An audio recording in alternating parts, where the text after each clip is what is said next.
Ainsi démarrent les matinées de Blessing. Depuis 4 ans, la restauratrice observe le même rituel. Elle propose son menu sur les réseaux sociaux et passe à la cuisine. Elle enregistre ensuite les différentes commandes. Il n'y a pas de souci, vous pouvez faire le dépôt sur ce numéro. Non, vous n'êtes pas obligé d'envoyer les frais de retrait. J'ai déjà une base de données de clients. Je leur envoie le menu, ils choisissent ce qu'ils veulent. Et c'est à moi de cuisiner cela, trouver un livreur, leur envoyer le repas pour qu'eux puissent manger. Et le client peut aussi rester dans son bureau, commander à manger sans pour autant se déplacer. Aujourd'hui, les gens sont plus à l'aise à acheter en ligne. Et ce n'est plus une question d'âge. Avec le temps, les habitudes ont changé. Les gens ont plus confiance dans le processus des achats en ligne. Et c'est ce qui donc facilite la vie à ceux-là qui sont dans le domaine du e-commerce.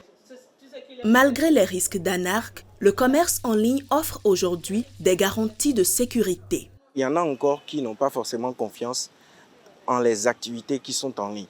Je peux les comprendre parce que chacun son expérience. Il faut être au courant de comment est-ce que les choses se passent par rapport au code du numérique pour ne pas enfreindre des règles inutilement. Il y a des clients qui réclament des factures normalisées. Il faut les faire. Un client peut commander à manger là maintenant. Il dira il faudra que je sois d'abord livré avant de payer. Et puis quand le livreur part, il dit je vais d'abord manger avant de payer. Et 2 jours, 3 jours après, tu le relances. Il ne paye pas. La loi a tout prévu parce que des questions de publicité, de prospection, la conclusion de contrat, les questions de vérification, de droit de rétractation jusqu'au paiement, tout cela a été prévu par cette loi-là. Seulement, à la lecture, on se rend compte que c'est beaucoup plus pour les professionnels. Respecter les normes établies protège le commerçant. Il peut vivre de son activité en toute quiétude.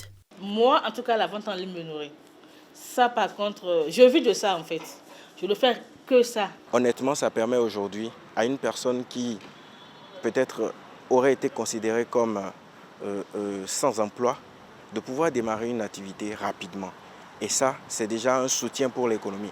Et ça permet justement à toutes ces personnes qui sont des jeunes, qui peut-être finissent les études et qui n'ont pas forcément une activité, de se prendre rapidement en main.